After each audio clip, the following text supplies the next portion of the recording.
Hello everyone, I am Renu from Parth English classes. और आज जो चैप्टर हम लोग पढ़ने जा रहे हैं वो 7th क्लास के एसएसटी से सेकेंड चैप्टर है, the new Kings and kingdom first 700 to 1200 AD। तो इसमें जो लर्निंग ऑब्जेक्टिव है, देखिए कि after the completion of this chapter the student will be able to understand.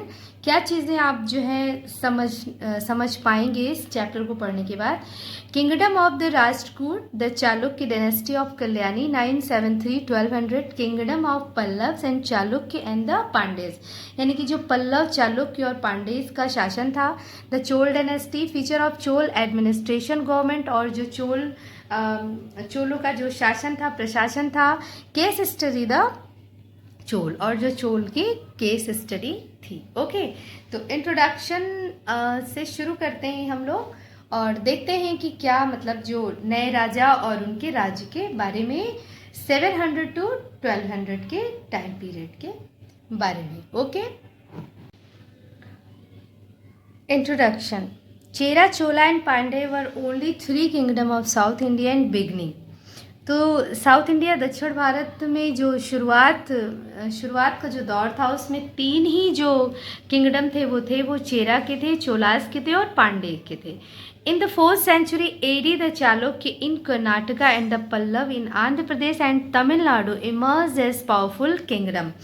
तो देखिए 4th century में, यानी कि 4वीं शताब्दी में जो चालुक्य थे वो कर्नाटक में, एंड जो पल्लव्स थे, जो पल्लवास थे वो आंध्र प्रदेश और तमिलनाडु में एक बहुत बड़ी पावरफुल शक्ति के रूप में सामने, उनके जो साम्राज्य थे वो बहुत पावरफुल बन करके सामने आए, अपीयर हुए, मतलब कि सामने आए। Both these dynasties ruled over the rain for about 400 year.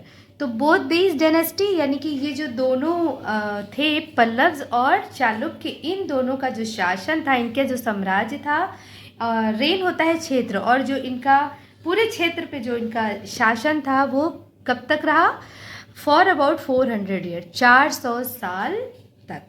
In this chapter we shall read how the Chols started emerging again as a great power in South India around 8th century AD। तो इस chapter में हम ये पढ़ेंगे कि किस तरीके से चोलों ने जो है अपनी पावर को फिर से 8वीं शताब्दी में अपने आप को फिर से एक बड़ी पावर के रूप में लेकर के आए दक्षिण भारत में। ठीक है, तो ये हमें इस चैप्टर में पढ़ने को मिलेगा।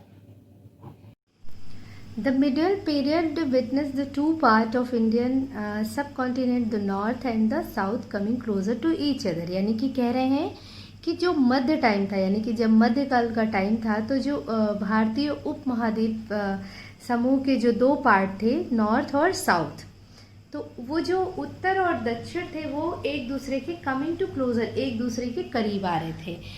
बिसाइड होता है, बिसाइड्स, अतिरिक्त। The religious movement of South were becoming very popular and were being adopted by the people of North। तो देखिए कैसे क्लोज हो रहे थे नॉर्थ के लोग और साउथ के लोग, एक दूसरे के करीब कैसे आ रहे थे कि जो north decide the religious movement of south, यानी कि साउथ में जो धार्मिक प्रचार हो रहे थे, जो धार्मिक मूवमेंट, आंदोलन हो रहे थे, वर बिकमिंग वेरी पॉपुलर, जो कि बहुत पॉपुलर हो रहे थे, were being adopted by the people of north. तो वो उत्तर के लोगों के द्वारा, नॉर्थ के लोगों के द्वारा उसको अपनाया जा रहा था। सिमिलरली उसी तरह the Brahmans from the north were invited to popularise their religion in the south. तो उसी तरीके से जो नॉर्थ के ब्राह्मण फ्रॉम नॉर्थ, जो नॉर्थ से जो है, जो वहाँ के ब्राह्मण्स थे, उन्हें उनके धर्म प्रचार के लिए साउथ में बुलाया जा रहा था कि वो यहाँ पर आकर प्रचार करें। For this they were granted land, और फॉर दिस, इसके लिए, दे वर ग्रांटेड लैंड, उनको जो है क्या किया जाता है? ग्रांट किया जाता। ग्रांट मतलब दान देना।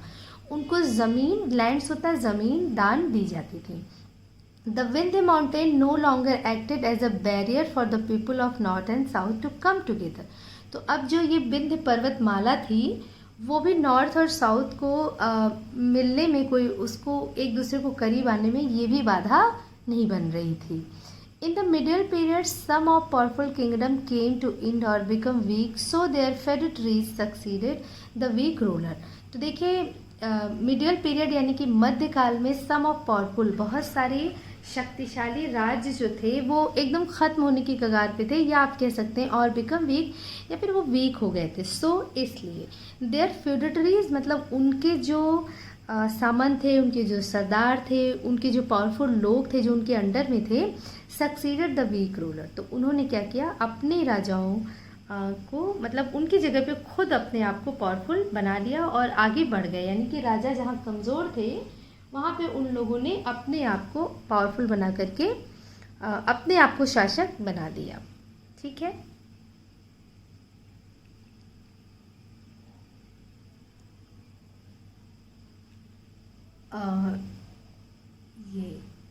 ये शायद आपको ये जो है लाइन मैंने बता दी, बट ये आपको शायद दिखी नहीं कि इन द, मैंने बताया ना कि in the middle period some of the powerful kingdom came to end और become weak, so their feudatories succeeded the weak ruler. तो जो फ्यूडेटरीज होता है बेटा वो सामंत होता है या सरदार कह सकते हैं, जो राजाओं के अंडर में थे। तो बहुत सारे जो राजा वीक हो गए थे तो उनके जो सामंत और जो सरदार जो उनके अंडर में काम करते थे उन्होंने अपने आप को क्या किया, आगे बढ़ा लिया और अपने आप को राजा घोषित कर दिया। ओके। द राष्ट्रकूट्स। अब देखिए राष्ट्रकूट के बारे में क्या बता रहे हैं कि an important kingdom in northern Deccan was that of Rashtrakuta. They were of Rajput origin. Dante Durga, the founder of the dynasty, overthrew the Chalukya of Badami in around 753 AD. It was Krishna first who made the Rajput supreme in Deccan. Deccan देखिए क्या है कि ये डेक्कन भी जानना आपको ज़रूरी है कि ये एक दक्षिण का जो है ना पठार को बोलते हैं। ठीक है, प्लेट्यू जो होता है उसको बोलते हैं डेक्कन। तो वो कहना चाह रहे हैं कि जो उत्तरी दक्कन का एक जो प्रमुख राज्य राष्ट्रकूटों का था, जो नॉर्थर्न डेक्कन था, वो इसके जो प्रमुख जो राज्य था वो किसका था, राष्ट्रकूट था। तो they were of the Rajput origin, और जो इनकी उत्पत्ति थी वो राजपूत राजा थे। यहाँ जो राजा थे मतलब इनकी जो ओरिजिन ही हुई, जहाँ से उत्पत्ति हुई वो राजपूत राजाओं से हुई। तो ये राजपूत राजा थे।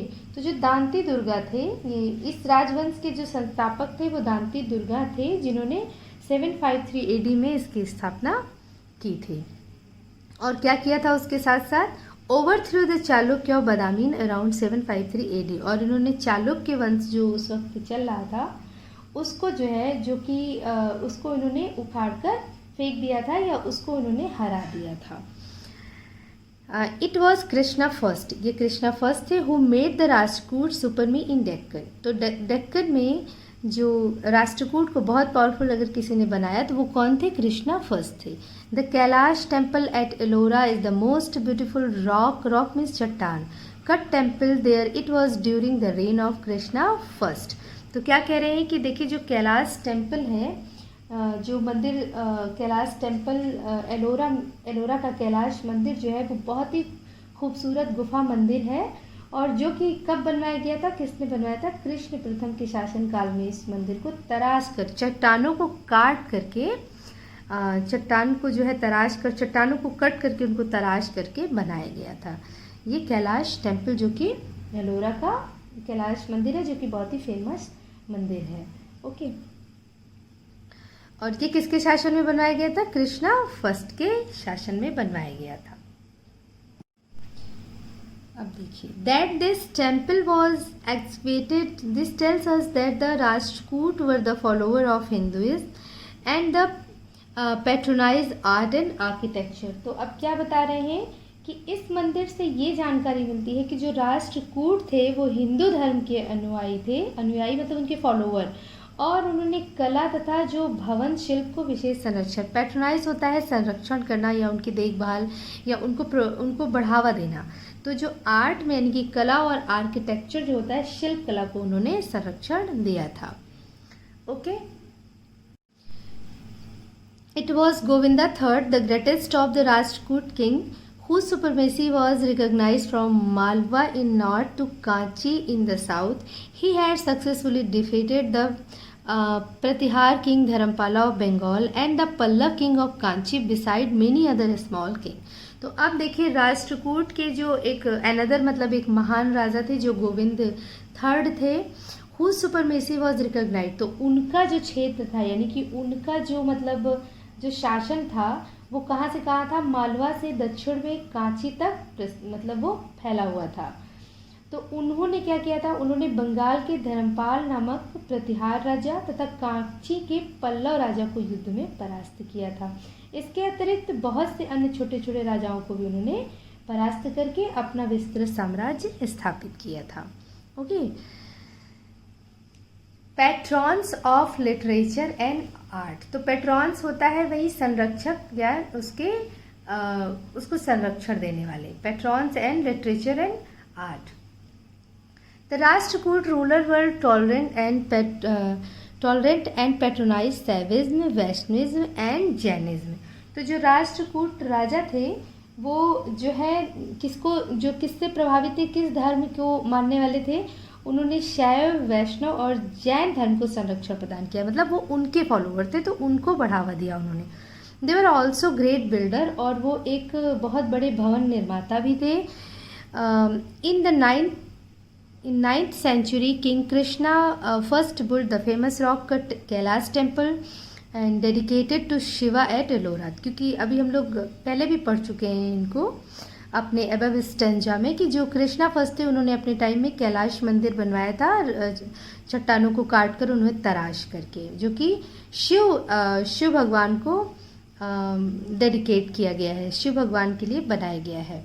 The Rashtrakuta are also said to have built the rock cut shrine of Shiva on the island of Elephanta।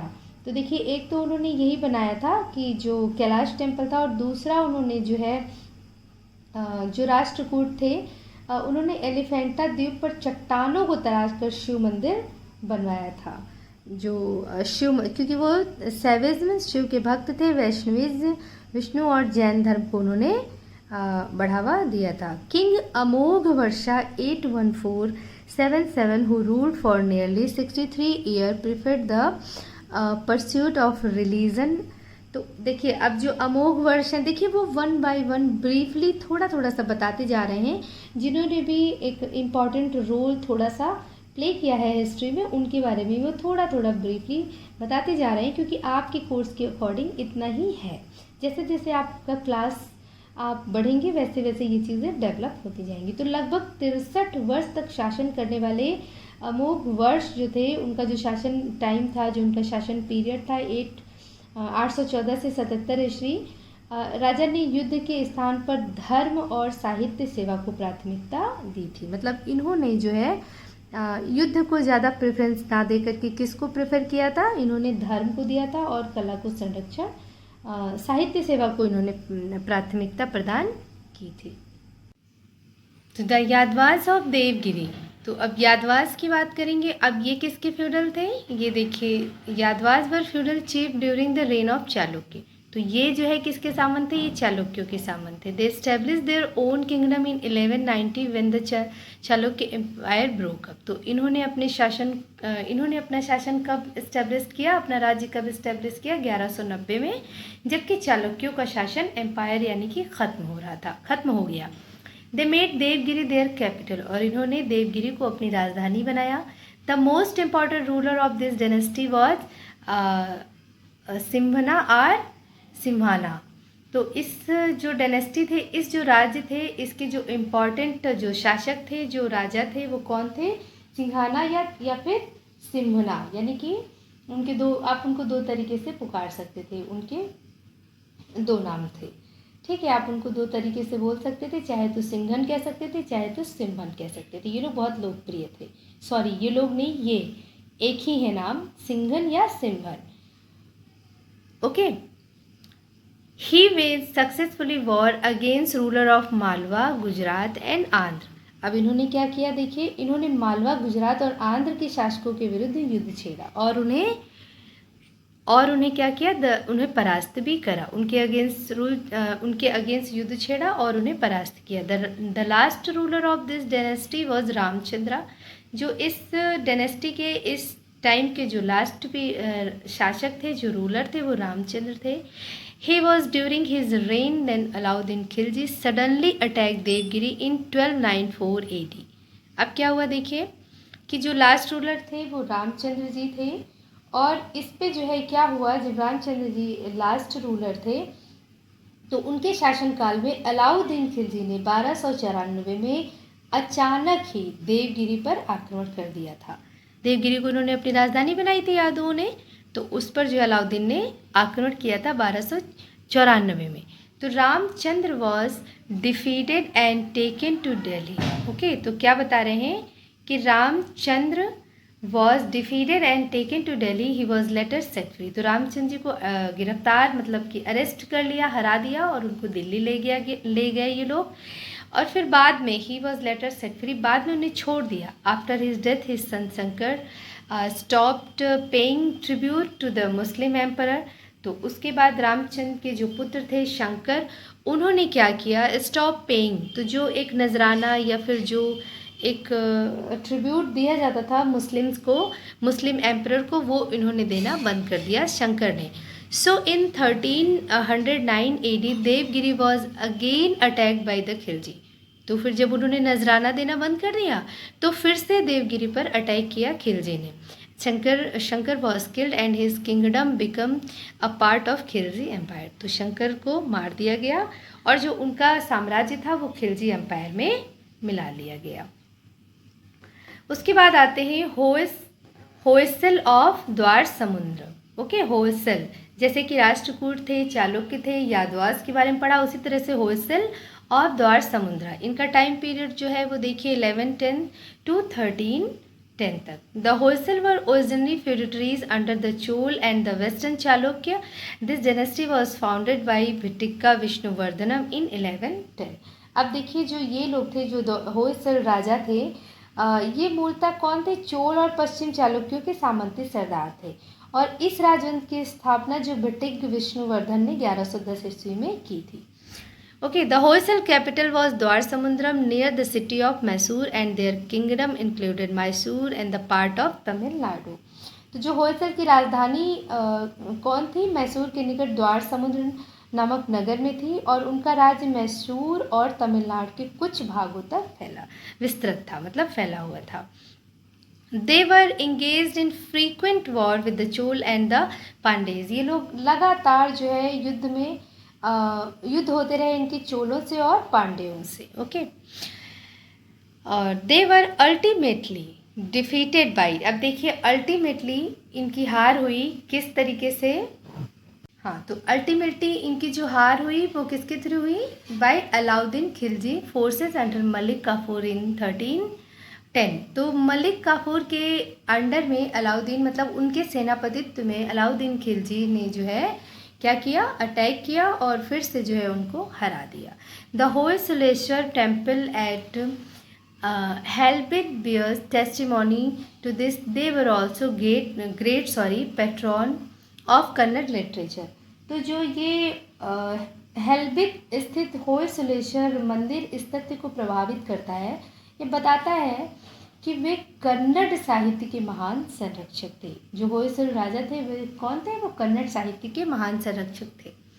The kingdom of the Pala, मतलब देखिए the kingdom of the plains of south India. ठीक है, तो अब देखिए जो south India के जो प्लेन्स हैं, जो मैदान हैं, उनके मैदानी भागों के राज्य के बारे में थोड़ा सा इन्होंने बताया है। क्या बताया है देखिए, The history of plain of south revolves around the Pallav of Kachi and the Pandey of the Madurai and the Chola of Tanjore। तो देखिए अब जो साउथ के मैदानों की जो हिस्ट्री है, वो इतिहास है, वो किसके अराउंडस घूम रही है, रिवॉल्व मतलब घूमना, चक्कर लगा रही है, किसके इर्द गिर्द घूम रही है, काची के पल्लव, मदुराई के पांडव और तंजौर के चोल्स के इर्द गिर्द ही घूमती रहती है। तो उसमें सबसे पहले जो हम स्टडी करेंगे अबाउट द पल्लवास। ठीक है, द पल्लवास। देखिए, in the history of ancient India the Pallavas were the leading power in south India from 550 to 750 AD। अब देखिए जो पुराना प्राचीन इतिहास है भारत का, उसमें जो पल्लव थे वो लीडिंग मतलब वो बहुत पावरफुल थे उस वक्त दक्षिण भारत में। 550 से 750 AD में उनका मतलब एक बोलबाला था और वो बहुत ही पॉपुलर थे। The Pallavas had to fight long drawn battle with the Chalukya. तो जो पल्लव थे वो जो है हमें बहुत लंबे समय तक उनको जो है युद्ध करना पड़ा किसके साथ? चालुक्यों के साथ। After several battle Narasimha Varman defeated Pulakeshin second. तो बहुत सारे, सेवरल मतलब कई युद्धों के बाद जो नरसिम्हा वर्मन थे उन्होंने पुलकेशिन द्वितीय को हरा दिया अबाउट 642 AD में, एंड टुक हिज कैपिटल बादामी।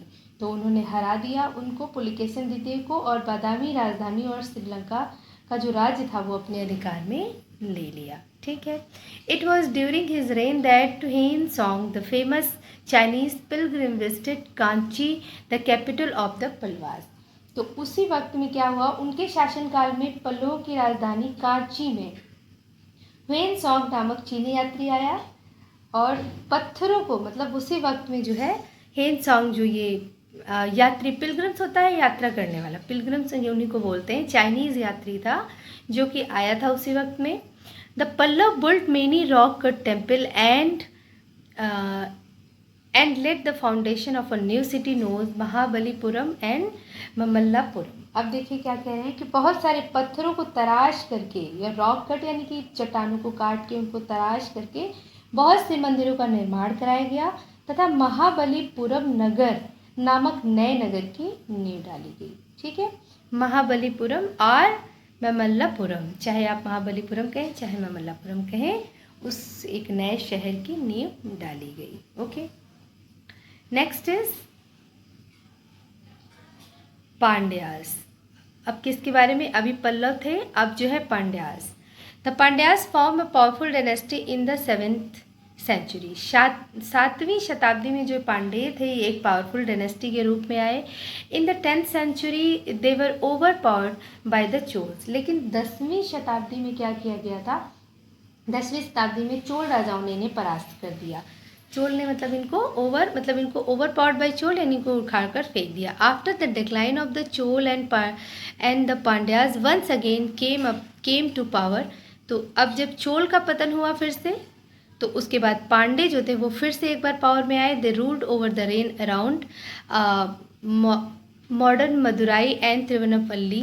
तो उन्होंने क्या किया, जब चोल का अंत हुआ, चोल शासक का अंत हुआ, तो एक बार फिर से पांडे अपने शासन में आ गए और उन्होंने आधुनिक मदुराई और तिरुवनपल्ली के समूचे क्षेत्र पर शासन किया। उनकी जो their capital was at Madurai, उनकी जो राजधानी थी मदुराई थी। Jatavarman Sundara Pandya first was the most important ruler of this period. जो जाटव वर्मन थे, जाटव वर्मन सुंदर पांडे फर्स्ट, ये इस टाइम के इस शासन के सबसे इम्पॉर्टेंट रूलर थे, शासक थे। Pandya were the most powerful kingdom in the south. तो जो पांडेज थे वो साउथ के बहुत ही शक्तिशाली राज्यों में शक्तिशाली राज्य था। मतलब जो पांड्यों का जो राज्य था दक्षिण में, पांड्यों का सर्वाधिक शक्तिशाली राज्य था। Okay, Marco Polo visited the Pandya kingdom during 1288-1293 and has left behind an interesting account of his experience। तो जो मार्को पोलो था, मार्को पोलो जो है इसी दौरान जो है उसने यात्रा करी 1288 से 93 में। उसने जो है यहाँ पर 1293 में उसने जो है यहाँ पर उसने यात्रा करी और उसने अपने जो अनुभव वहाँ से उसने गेन किए थे और भी जो चीज़ें उसने रोचक चीज़ें वहाँ पर देखी थी वो हमारे लिए छोड़ गया। मतलब जो भी चीज़ें उसने वहाँ देखी, जो उसको पसंद आई, जो भी उसका अनुभव रहा, उन सब चीज़ों को उसने हमारे लिए यहाँ छोड़ा है जिसे कि हम पढ़ सकें उस वक्त के बारे में। The Pandya effective rule ended with the raid of Malik Kafur followed by the establishment of the Delhi Sultanate and Madurai in 1329 to 1330। अब देखिए क्या हुआ कि पांड्यों का प्रभावशाली शासन मलिक काफूर द्वारा आक्रमण करके तहस नहस कर दिया गया और इसके पश्चात 1329 से 1330 ईस्वी में मदुरई में मुस्लिम सल्तनत की स्थापना हुई। Okay, Cholas of Tanjore 846 to 1279। तो जो Chola dynasty was founded by Vijayalaya 846 to 871। He conquered Tanjore and ruled over the rain to the north of the river Kaveri. तो देखिए अब क्या है, जो तंजौर शासक थे ये विजयालय ने चोल राजवंश की स्थापना की थी। ठीक है, जो विजयालय थे उन्होंने चोल वंश की स्थापना की 846 से 871 में। और ही कॉन्कर्ड, उन्होंने तंजौर पर अपना अधिकार कर लिया।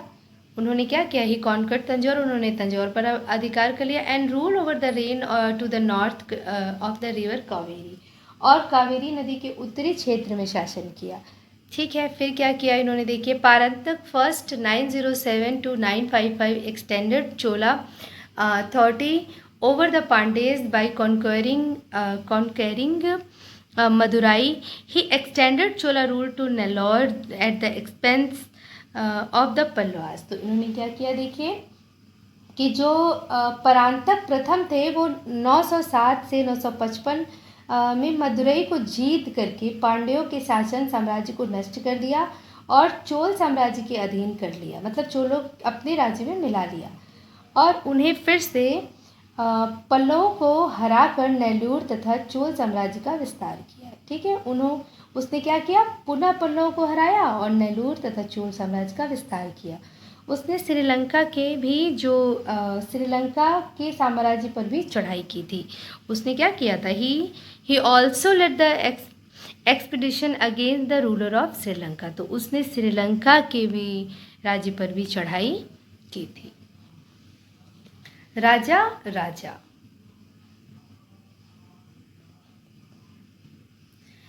The Cholas recovered their power under the leadership of Rajaraja I, who made extensive conquests by defeating the Cheras and Pandyas and the Gangas and the Western Chalukya. अब देखिए, जो चोलास थे उन्होंने मतलब चोल, पांडे, गंगा और पश्चिम चालुक्यों को हराकर व्यापक विजय अभियान में राजा प्रथम के नेतृत्व में चोल राजवंश ने अपनी खोई हुई शक्ति को फिर से, मतलब कि उन्होंने फिर से चोल रिकवर्ड, चोलों ने अपनी पावर को फिर से पा लिया। किसको? राजा के नेतृत्व में, जो राजा फर्स्ट थे उनके नेतृत्व में उन्होंने फिर से किसको पराजित किया? चेर, पांडे, गंगा और पश्चिम चालुक्यों को हरा करके फिर से अपनी पावर को पा लिया।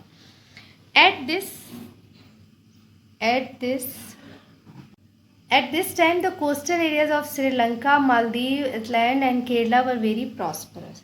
तो इस वक्त में, इस काल में श्रीलंका, मालदीव तथा केरल बहुत समृद्ध थे। मतलब प्रॉस्परस मतलब बहुत ही समृद्ध थे हर क्षेत्र में, हर ही उसमें। राजा wanted to conquer these regions for his wealth as well as to assert his supremacy along the coast of South India. तो जो राजा थे वो दक्षिण भारत के समुद्र तटीय क्षेत्रों में अपना अधिकार मतलब स्थापित करने के लिए और साथ साथ अपने राजकोष को बढ़ाने के लिए इन्हें वो जीतना चाहते थे। मतलब अपने आप को हेल्दी वेल्दी बनाने के लिए वो साउथ इंडिया के जो क्षेत्रों को जीतना चाहते थे। He led an expedition against Sri Lanka and annexed the northern part of it to the Chola kingdom. तो क्या किया उन्होंने कि वो चाहते थे ना कि वो हेल्दी बन जाए बिल्कुल, क्योंकि कि जो ये श्रीलंका, मालदीव और केरल थे वो बहुत ही प्रॉस्परस थे, तो इसीलिए वो जीतना चाहते थे। फिर उन्होंने श्रीलंका के विरुद्ध युद्ध अभियान छेड़ा और उसके उत्तरी भाग को जीतकर चोल राज्य में मिला लिया। ठीक है। राजेंद्र, देखिए जो रूलर्स आते गए अपने आप को स्वतंत्र करते गए। कुछ लोग डिफीट हुए, कुछ लोग फिर से अपने को रिकवर करके आ गए, फिर से अपनी पावर को पा गए। हम वन बाय वन सारे ही रूलर्स के बारे में पढ़ रहे हैं briefly. Rajendra, Raja Chola was succeeded by his son Rajendra Chola. He continued with the conquest. He defeated the Western Chalukya. तो अब देखिए इन्होंने क्या किया, जो राजा चोल के पश्चात जो उनके पुत्र राजेंद्र थे वो सिंहासन पर बैठे और उन्होंने लगातार कई राज्यों को जीता। उसने क्या किया? He defeated the western Chalukya, उसने पश्चिमी चालुक्यों को हरा दिया। He led a spectacular expedition to north of Odisha and defeated the Pala ruler of Bengal on the bank of the Gangas.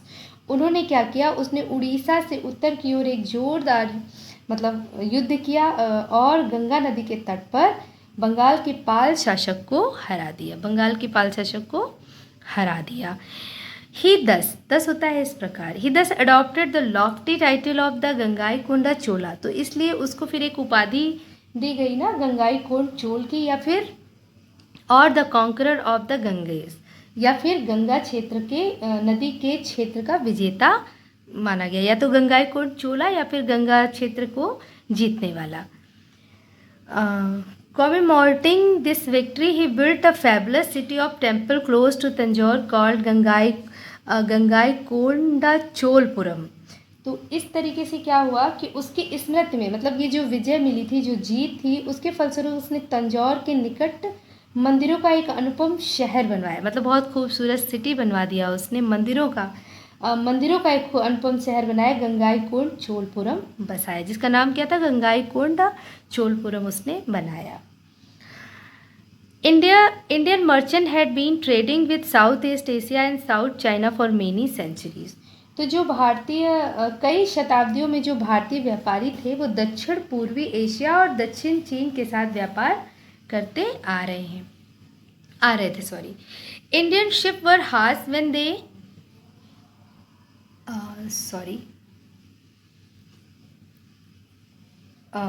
मैंने इसको बता दिया, बट पढ़ के आपके सामने ये नहीं था पिक्चर। हाँ, ये Indian merchant had been trading with the south east Asia and south China for many centuries. तो जो भारतीय व्यापारी थे कई शताब्दियों से वो दक्षिण पूर्वी और एशिया और दक्षिण चीन के साथ व्यापार करते आ रहे थे। And Indian ships were hard when they pass through the strait of Malacca. तो क्या कह रहे हैं कि देखिए, मुलक्का के जो जल डमरू नदी के आगे बढ़ते समय भारतीय जलयानों को रोक दिया जाता था, वहाँ पे उसको रोक दिया जाता था। The Indian ship could be stop from paying the profitable trade with China south east Asia would come under the control of Srivijaya kingdom. तो क्या हुआ फिर देखिए कि वो उनको रोक देते थे जब, तो इस बात में श्री विजय राज्य के नियंत्रण में चीन तथा दक्षिण पूर्वी एशिया के साथ लाभप्रद व्यापार के लिए आगे बढ़ते हुए इन जो शिप्स होते थे उनको रोक लिया जाता था। तो फिर जब इन शिप्स को रोक लिया जाता था तो उसके बाद देखिए उन्होंने क्या किया कि on the Indian traders appeal Rajendra, मतलब भारतीयों की अपील, भारतीय व्यापारियों के आवेदन पर राजेंद्र, ओके, तो Rajendra Chola sent out a huge naval force against Srivijaya. तो भारतीय व्यापारियों के आवेदन पर राजेंद्र चोल ने श्रीविजय के विरुद्ध अपनी विशाल नौसेना की चढ़ाई करने के लिए भेजा। ठीक है, the ruler of Srivijaya was defeated and had to accept the term of trade dictated by the Cholas. अब क्या हुआ, इसमें वो जो श्रीविजय थे वो पराजित हुए और उन्हें चोल राजा की इच्छा के अनुसार व्यापार की शर्तों को मानना पड़ा। This help the Cholas to develop a flourishing trade with south east Asia. तो इस तरीके से मतलब जो दक्षिण पूर्वी एशिया के साथ जो व्यापार था चोल राजाओं के साथ, मतलब एक समृद्ध व्यापार बढ़ाने में उनको बहुत मदद मिली थी। Features of the Chola administration government. अब देखिए उनके फीचर्स को, उनकी विशेषताओं को पढ़ते हैं चोल शासक के। The Chola king was most powerful person in the kingdom. तो जो ये बहुत शक्तिशाली थे, but it was expected to of him to take the advice of either his council of minister of his purohit. तो उसके लिए राजकीय कार्य करने के लिए मंत्री परिषद या पुरोहित की सम्मति लेना आवश्यक था। ठीक है, मतलब जो ये राजकीय कार्य होता था उसके लिए उनको उनकी जो है एडवाइस लेना बहुत ज़रूरी होता था। थर्ड देखिए, the Chola king divided his kingdom into provinces. तो जो चोल थे उन्होंने अपने राज्य को प्रोविंसेस यानी प्रांतों में बांटा था। यह प्रांत जो कि मतलब इनको क्या बोलते थे, these provinces were known as mandalam. इनको मंडलम बुलाते थे, जो प्रांत बटे हुए थे उनको मंडलम बुलाते थे। Each mandal was divided into number of mandals district. तो जो मंडलम थे वो डिवाइड थे किसमें, वंडलस, जिनको डिस्ट्रिक्ट बोलते थे। And the each valanadus was further divided into a certain number of nadus और विलेज। तो जो फिर उसके बाद वंडलस जो डिवाइड थे वो किस में डिवाइड थे, वो नादस में डिवाइड थे, जिनको विलेज भी कहते थे। Large town were known as taniyur. और जो बड़े बड़े टाउन होते थे उनको क्या बुलाते थे, तेनियर बोलते थे, उनको तेन्योर बुलाते थे। इन मेनी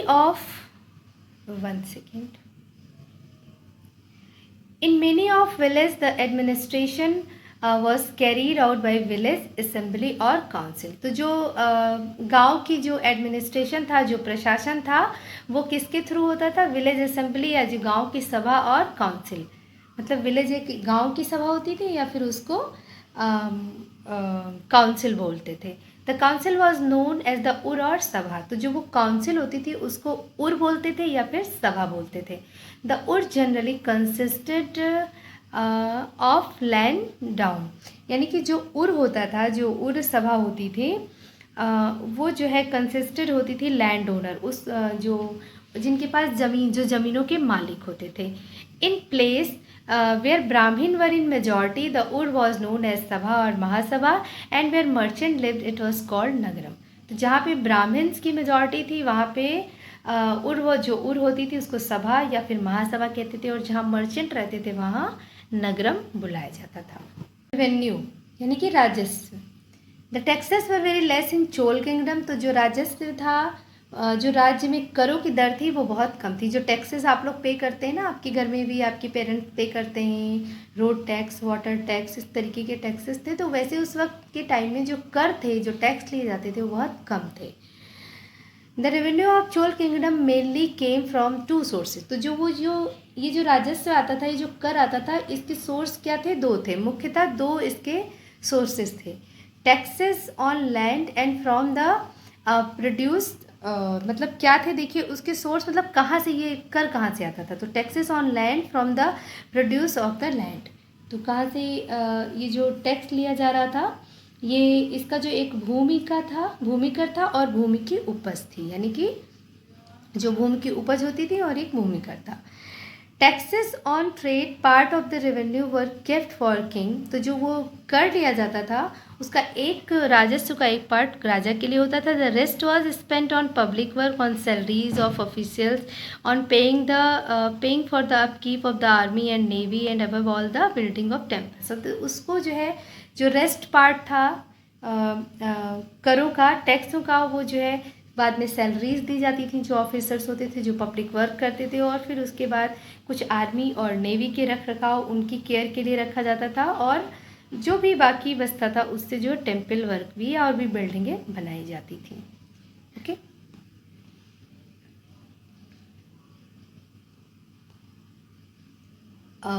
ये देखिए कि up keep the army and navy and above all building of temple, मतलब आर्मी की रख रखाव, नेवी का रख रखाव, और कुछ बिल्डिंग मतलब मंदिरों की जो इमारतें बनाई जाती थी, बड़ी बड़ी बिल्डिंगें बनाई जाती थी। Art and religion. The Chola king to great interest in the separate of education, in the enrichment of literature. तो जो चोल शासक थे उनका जो दक्षिण भारत में साहित्यिक कार्य में बड़ी जो है उनकी दिलचस्पी थी, वो बहुत ही इंटरेस्ट लेते थे और उसमें वो बहुत ही उन्होंने वर्क भी किया था। More ever the Chola king to great interest in development of Tamil, Telugu and Kannada. तो ज़्यादातर जो उन्होंने इंटरेस्ट लिया था वो किस में? तमिल, तेलुगु और कन्नड़ साहित्य के डेवलपमेंट, मतलब जो बहुत सारी लिखी गई किताबें वो इसी लैंग्वेज में लिखी गई थी। The Chola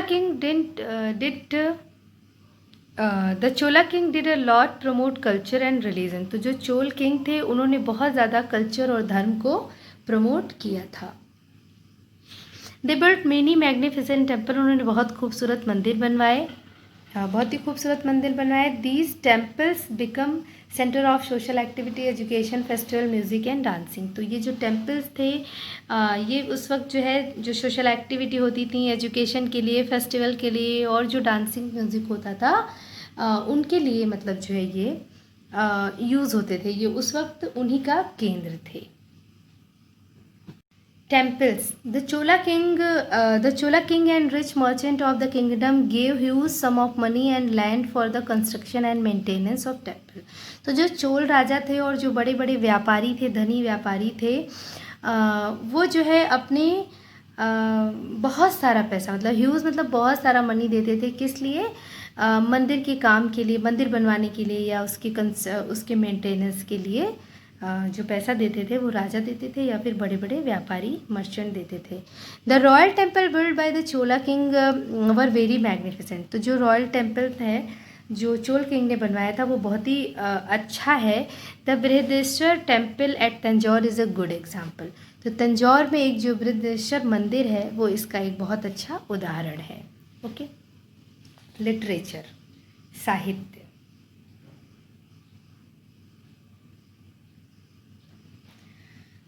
the Chola period some much literary activity in south India.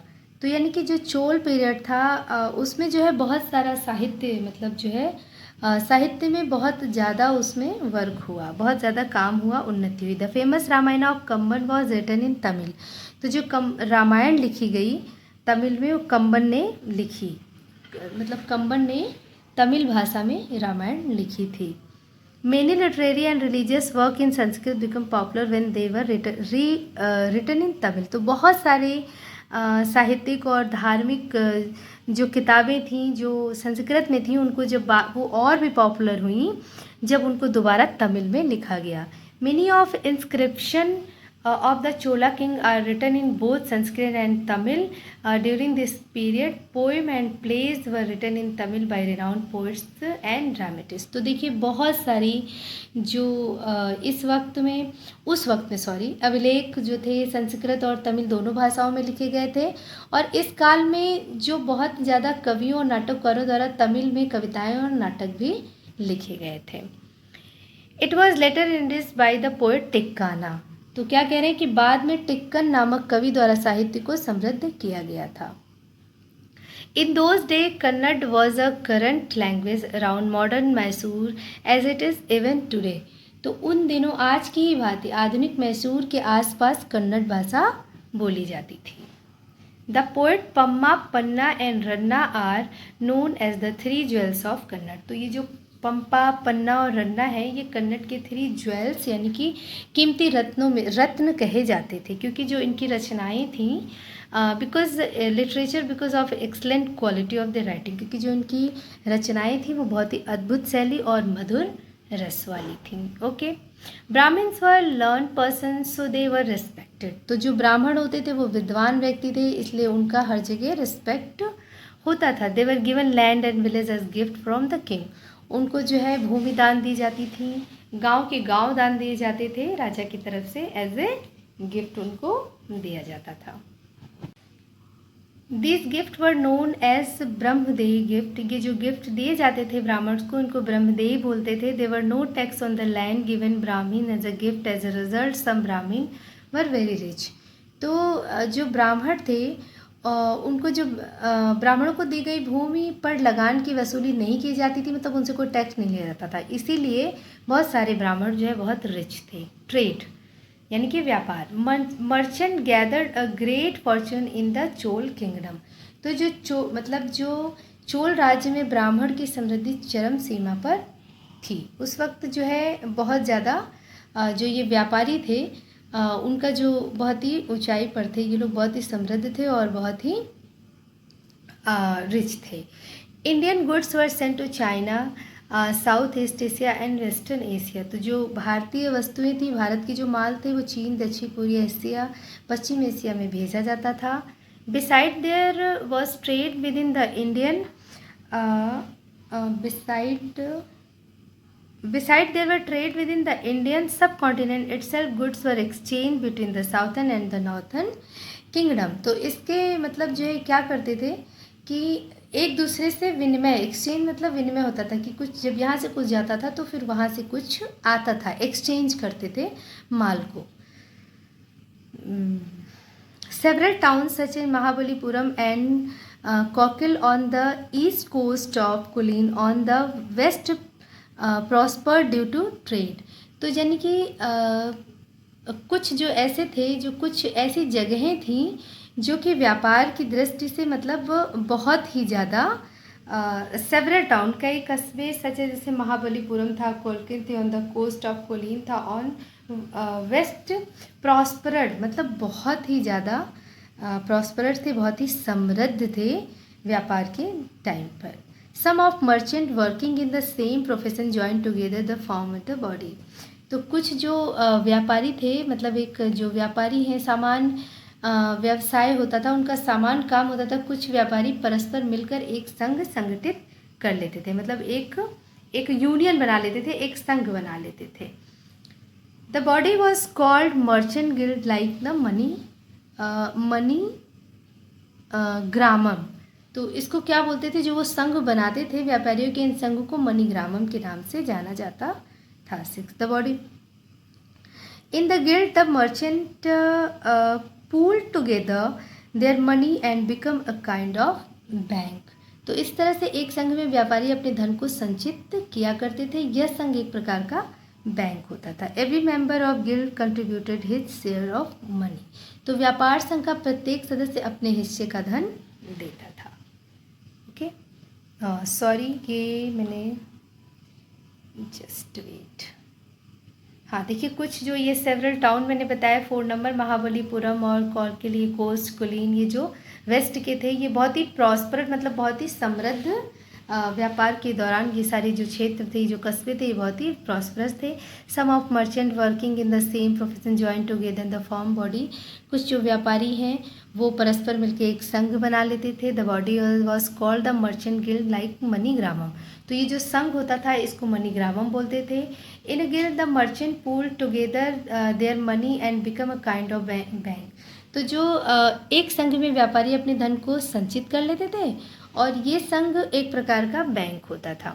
Every member of the guild contributed his share of money. तो प्रत्येक व्यापार संघ का प्रत्येक सदस्य अपने हिस्से का धन देता था। Okay, society all the people of state were not wealthy and prosperous. तो अब वही कह रहे हैं कि समाज के सभी लोग जो है प्रॉस्परस और वेल्दी नहीं थे। The labourer in the town and the peasant in the village were leading in the life of want and misery. तो जो ये लेबर थे और जो किसान, पीजेंट होता है किसान, इनका जो जीवन था वो दुख से ही था। इनका जीवन जो है बहुत अच्छा नहीं था, कष्ट में था। They had to work very hard so that the king, the country merchant and other wealthy people could live in luxury. ये लोग बहुत हार्ड वर्क करते थे, बहुत परिश्रम करते थे, इसलिए जो राजा थे, कंट्री के राजा थे, व्यापारी थे और दूसरे जो रिच लोग थे वो अपना जीवन अच्छे से व्यतीत कर पाते थे, लग्जरी लाइफ जी पाते थे। मेनी ऑफ द शूद्र हैड अ हार्ड डेज। जो शूद्र थे, जो निचली जाति के थे, उनका जीवन तो बहुत ही मुश्किल था उस वक्त। They were untouchable and were not allowed to enter the worship in the temple. तो ये लोग अनटचेबल यानी छुआछूत उस वक्त इतना ज़ोरों पे था कि इनको मंदिर में भी पूजा करने की इजाज़त नहीं थी। Cultural enrichment. The Chola king made an important contribution to Indian culture. तो भारतीय संस्कृति में जो चोलास थे उन्होंने बहुत ही महत्वपूर्ण योगदान किए हैं। वो योगदान क्या है वो हम लोग पढ़ते हैं। ये देखिए, there political power made them the strongest in the peninsula. यानी कि उनकी जो राजनीतिक शक्ति थी उन्हें प्रायद्वीप में सर्वोच्च मतलब उन्हें बहुत ऊंचाई पर ले गई थी। For some time their kingdom was one of the most powerful kingdom in the subcontinent. कुछ समय के लिए उनका राज्य उपमहाद्वीप के में सर्वाधिक मतलब महत्वपूर्ण और शक्तिशाली राज्य था। Commerce and trade of his time not only enriched the Chola merchant but to the Chola kingdom also poet and writers wrote many work in Tamil, Telugu and Kannada. देखिए क्या करें, इस समय में वाणिज्य तथा व्यापार ने केवल व्यापारियों को ही नहीं बल्कि चोल राज्य को भी समृद्ध बनाया। कवियों और लेखकों ने तमिल, तेलुगु और कन्नड़ में बहुत सी पुस्तकें लिखी। 5th, popular religious movement strength the teaching of भक्ति। तो लोकप्रिय धार्मिक जो आंदोलन थे उन्होंने भक्ति के उपदेशों को दिया और प्रभावशालिता प्रदान की थी, मतलब और उसको अपने जो आंदोलन को चला करके लोगों को अवेयर किया, उनको अच्छी बातें बताई। This movement brought new ideas into Hinduism. तो ये जो धार्मिक आंदोलन था इसने जो है हिंदू धर्म में एक नई विचारधारा का सूत्रपात किया। The Alvar saint popularized the devotional song of Vaishnavism in Tamil rain.